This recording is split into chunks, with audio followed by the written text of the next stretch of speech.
Good morning mga Kalagahino Vlogs. So bale may ano pala kami ngayon. May batak. Naglatag pala sila ng alas 4 tapos ginising lang kami ni Madam ngayon kung sasama kami. So ayun, nagising naman kami kaya sasama na lang kami. Napakaganda pala ngayon ng ano guys, dagat. Tingnan nyo naman, sobrang kalma po, walang kaalon-alon. At napansin namin sa banda dun, mas marami pala yung naghuhuli sa umaga kaysa sa gabi. Na wala, naisip lang namin actually nung mga nakaraan pa namin naisip na sa madaling araw tapos mga alas 6 babatakin kaso hindi nga kaya kasi syempre maaga, nakakatamad pang bumangon. Pero ngayon sinubukan nila. Ayan, so ngayon bababa na kami at susubukan natin kung may mahuhuli tayo ngayon. Ayan na sila. So ang kasama namin ngayon si Kuya Vic ulit, si Nak, Basyo, Madam. Palayo na kami sa tabi ulit. Sabi sobrang kalma, pantay na pantay yung ano, pantay na pantay yung tubig guys. Sobrang dami din ng bangka. Mas malapit talagang naghuhuli sa ano ha. Oh, sa madaling araw or sa umaga.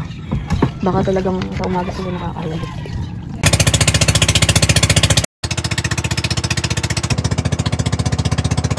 Yan guys, oh.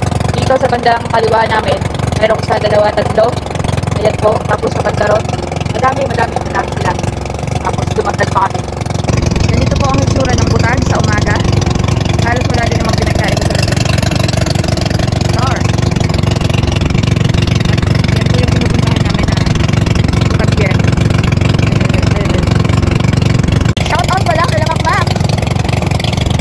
Sila Makmak pala yung naghuhuli dito sa may bandang unahan namin kanina. So, mas okay na din pala na ngayong umaga nakapagana tayo na nakapagbata kasi lagi kasing praning si Mother. So, ipapakita ko lang sa kanya kung gaano kalapit sa pinagkukuhanan namin ng isda or pinaghuhulihan namin.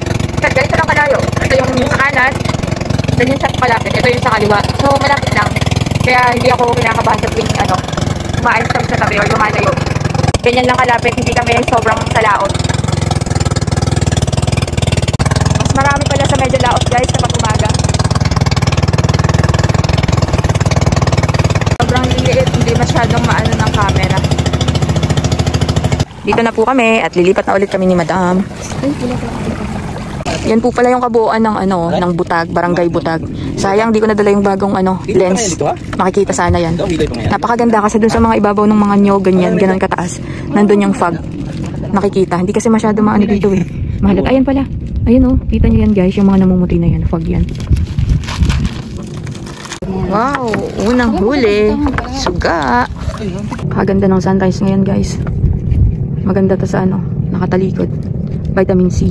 Char. Harap ulit tayong pangalawang huli. Suga ulit. Ayan po. Napakasarap sa paksiw.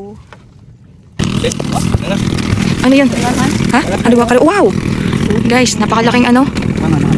Laking ano, kariwasan. So, meron naman po tayong biyaya ng karagatan na kariwasan. Meron na naman po tayong nakikita. Asan? Ayun pala. Sabi mo buraw. Ano yan, tambong? Bye. Buhay na buhay po yan. Oh. Napaka-cute. Ang haba na kanyang ano. Tawag dito. Yun, oh, mga palikpik ba yan? Yung galamay. Ano yan? May humabol pa. Ano yung isda na yan? Ay, mataba. Ang katulad kagabi may ano, may tagpi. May balat.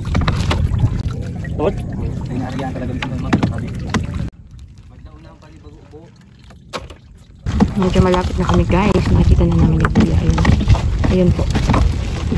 Sa gabi po, ganyan din. Ganito lang din kalayo yung ano namin, yung pinaghuhulihan. Meron pa po ulit. Ano yan? Ganun ulit. Wow. More pa. Sige lang, habol pa kayo. Wow. Ganyan lang po tayo kalayo sa tabi. Yan po. Hindi naman po tayo sobrang pumapalaot. Nung isang gabi po na nawala halos yung lambat sa paningin namin or hindi namin makita agad. Medyo laot ng konti po yun. Pero ano kasi yun eh, nadala ng hangin. Wow! Meron pa? May humabol pa po. May humabol pa. Meron na tayong pandagdag yung huli kagabi. Tapos na po ang ating pagbabatak at lilipat na po ulit kami dito sa bandang unahan. Thank you pa rin Lord dahil meron kaming huli at hindi na naman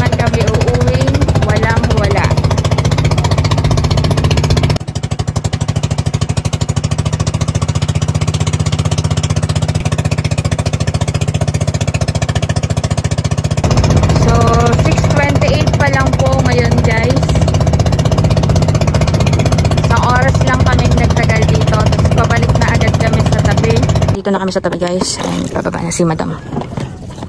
Si madam nyo.